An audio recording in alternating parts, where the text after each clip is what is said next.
iHeartRadio Broadway, driven by Mercedes-Benz. Jason Gotay, welcome to iHeartRadio Broadway. Hi, SJ. Thanks so much for having me, and great to see you again, always. Well, thank you so much.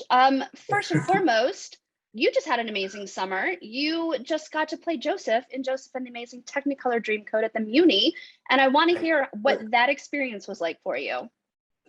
Well, going to the Muni is always incredible. That was my 5th summer there. It was my 5th show, and I have to say, this is one of my favorites that I've ever done. They're all special for different reasons, but this show, it's such a joy machine. Happy, happy, joy, joy is how we talk about it. It just brings such warmth and good feelings to everybody who's a part of it. And this production was directed and choreographed by Josh Rhodes and Lee Wilkins. And we had an incredible cast. Of course, Jessica the Vosk was completely epic as the narrator, and her and I just giggled the whole time. And, that was a dream come true.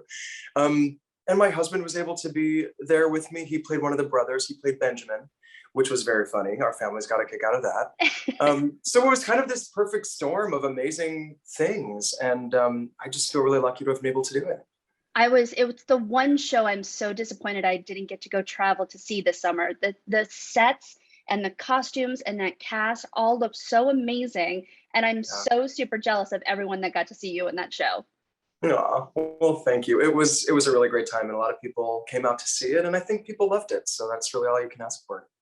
Well, the main reason we are here is you have an upcoming concert series with Audible Theater at the Minetta Lane Theater. It's Friday, September 30th through October 2nd, 3 nights. I'm really curious how this concert came to be, because I'm really enjoying doing a deep dive in what is actually the themes of the show. It's called Where You'll Find Me. Yes. So how did this concert come to be? Do you mean how I got the opportunity to do it, or the concept behind the concert? A little bit of both, actually. Great. Totally. Well, I saw that Audible was doing this really exciting series, and the very first person in the series was my dear friend, Saleha Pfeiffer, who we did Evita at City Center together, and I got invited to come see her show. So I came to see it and was completely blown away, not only by her talent, but the evening that she created, the story that she told. And I was really excited by the idea of an evening that was part concert, part one-man show, something that really focused on the storytelling and gave the actor permission to expose some part of themselves in a really vulnerable way. And so a few friends ended up doing shows just like this with Audible, Amber Rahman and Ali Stroker. And so I had my team reach out to them and say, hey, Jason loves this series, and he thinks he can really bring something to this. And then a few months later, they were like, hey, yes, we would love to have Jason. Is he still interested in doing this? Of course, the answer is yes. And I met with the head of the theater team at Audible, and we got to talking about what was it that I wanted to say.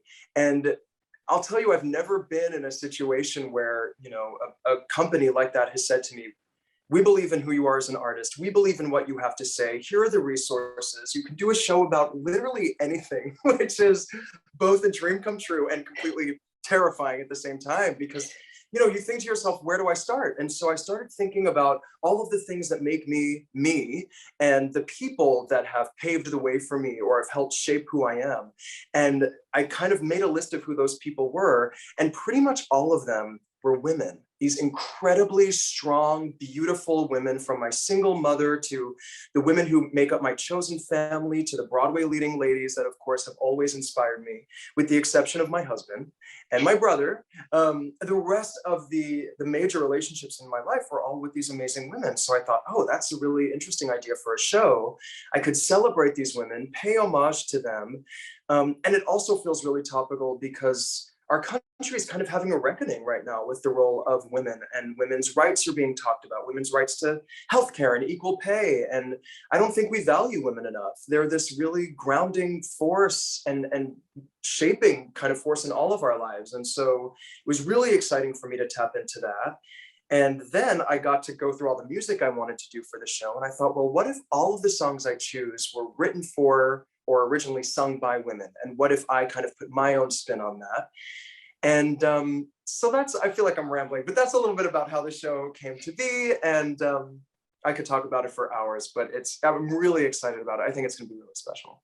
Can I just say, in the middle of you describing what your concert is, my mother actually just tried to FaceTime me who is the most important woman in my life. So I find that very Yes. funny that my mother just tried to call in the middle of this interview. It's fate. But It's all of fate. us, right? I mean, for all of us, you know, a lot of us are close with our mothers, you know, some of us aren't, and that's okay. But we all have these women who help move us forward. And I think it's such a beautiful thing to pay tribute to. So I'm excited. And I'm a former concert artist myself. I know the kind of craziness and a little bit of fear in putting a concert together, because you want to make sure everything works and everything is cohesive and it's streamlined. So I'm curious how you go about putting a concert together and how you went about kind of systematically choosing your songs for this concert.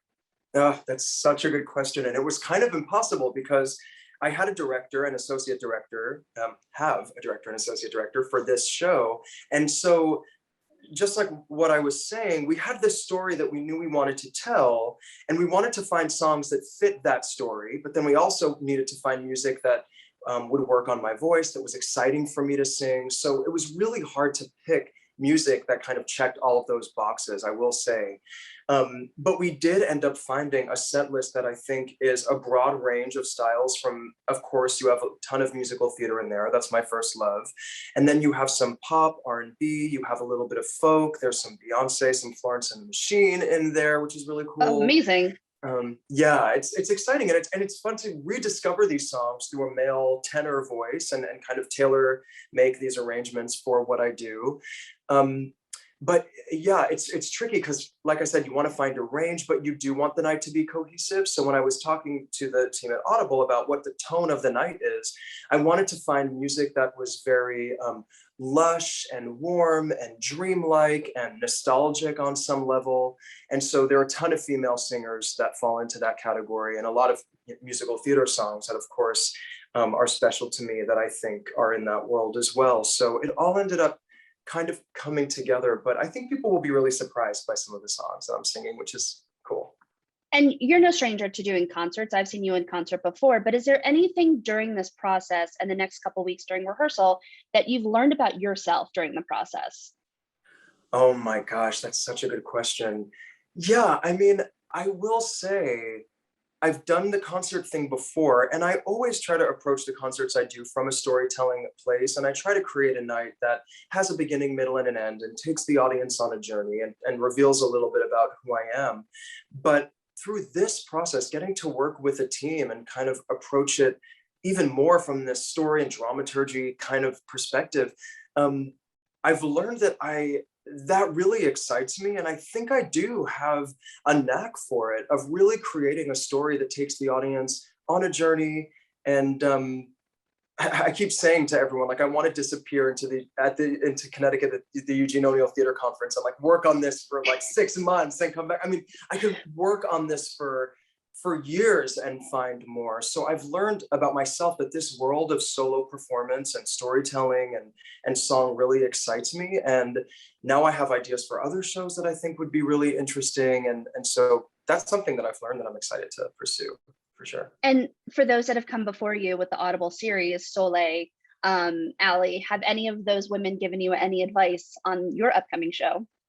Yeah, I've chatted with Soleil a lot, actually, and she's been such a light and such an amazing, valuable resource. She's always checking up on me, even though she's very busy these days. She's sending me texts like, "How's it going?"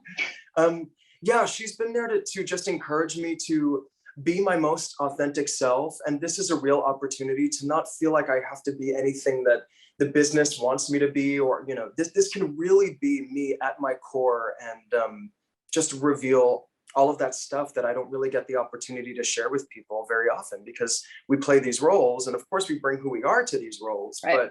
But the chance to tell my story and my truth is such a rare thing in what we do. So she's really encouraged me to lean into that and to not be afraid.